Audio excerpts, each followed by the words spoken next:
নমস্কাৰ MB after পেজলৈ আপোনাক স্বাগতম জনাইছো PMAYGৰ ঘৰ পাবলৈ আশা কৰি টকাসকলৰ বাবে সুখবৰ বৃদ্ধি হ'ব PMAYG ঘৰৰ টকা বিধানসভাত উত্থাপন হৈছে এই বিষয়ে বন্ধুসকল মোৰ আগৰ ভিডিঅ'বোৰত আপোনালোকে আপত্তি জনাইছিল যে 1,30,000 টকাত PMAYG ঘৰ নিৰ্মাণ কৰাটো সম্ভৱ নহয় কাৰণ 2016 চনৰ এষ্টিমেটেড সামগ্ৰী যি দাম আছিল বৰ্তমান এই দাম কেইবাগুণ বৃদ্ধি পাইছে আৰু এই 2016 চনৰ টকাৰে বৰ্তমান এটা ঘৰ নিৰ্মাণ কৰা সম্ভৱ নহয় প্ৰথমতে মই ধন্যবাদ জনাব খুজিছো যোৰহাট জিলাৰ তিতাবৰ সমষ্টিৰ বিধায়ক ভাস্কৰ জ্যোতি বৰুৱা মহোদয়ক যিজন বিধায়কে এই বিষয়ে বিধানসভাত যোৱা 4 এপ্ৰিল তাৰিখে পঞ্চায়ত মন্ত্ৰীক টকা বৃদ্ধিৰ বাবে অনুৰোধ জনাইছিল শুনাই ল'ব খুজিছো বিধায়কজনে কি অনুৰোধ কৰিছিল বিধানসভাত অধ্যক্ষ মহোদয় মই দৃষ্টি আকৰ্ষণ কৰিব খুজিছো এটোৱে যে আমাৰ এতিয়া আমি দেখিছো যে 2011 চনৰ ঘৰ এলটমেন্ট হৈ আছে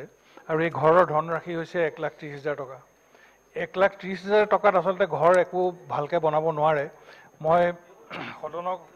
যোগেদি এটো জনাব খুজিছো যে এই ধনৰাশি বঢ়াব লাগে কাৰণ মাননীয়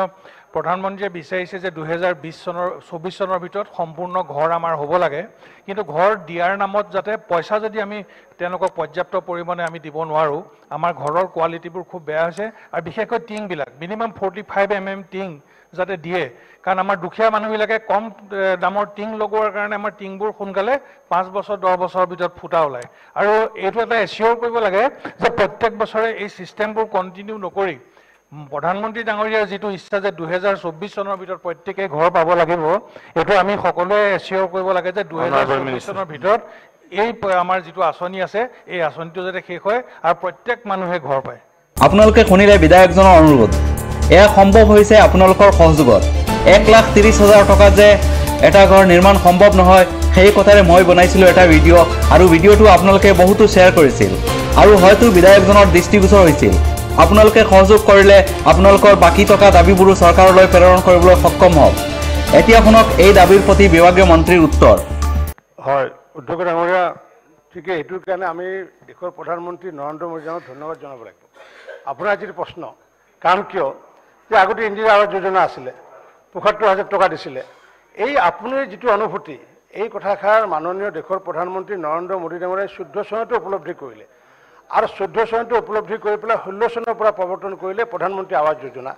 য'ত নেকি 1,30,000 টকা লগতে MGNৰেগাৰ জৰিয়তে 21,000 টকা অৰ্থাৎ 1,00,000 আমি 51,000 টকা দিয়া ব্যৱস্থা কৰিছে দেশৰ প্ৰধানমন্ত্ৰী ডাঙৰীয়া আগন্তুক দিনত যেহেতু কিছু সামগ্ৰীৰ দাম বাঢ়িছে আগন্তুক দিনত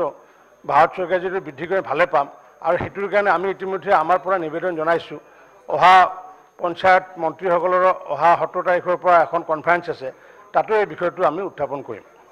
হয় আপোনালোকে শুনিলে যে ঘৰ নিৰ্মাণৰ বাবে টকা বৃদ্ধি কৰাৰ আলোচনা হ'ব আমি আশা কৰিছো নিশ্চয় ঘৰ নিৰ্মাণৰ টকা বৃদ্ধি হ'ব অহা 17 তাৰিখে হ'বলগীয়া পঞ্চায়ত মন্ত্ৰীসকলৰ মিটিংখনত যাতে আমাৰ দাবীৰ প্ৰতি অৰ্থাৎ ঘৰৰ টকা বৃদ্ধিৰ বাবে যি দাবী সেই দাবী যাতে ষ্ট্ৰং দাবী হয় গতিকে আপোনালোকে ভিডিঅ'টো শ্বেয়াৰ কৰক ইমানেই শ্বেয়াৰ কৰক যাতে পঞ্চায়ত মন্ত্ৰী আৰু বাকি মন্ত্ৰীসকলে শুনিবলৈ বাধ্য হয় ধন্যবাদ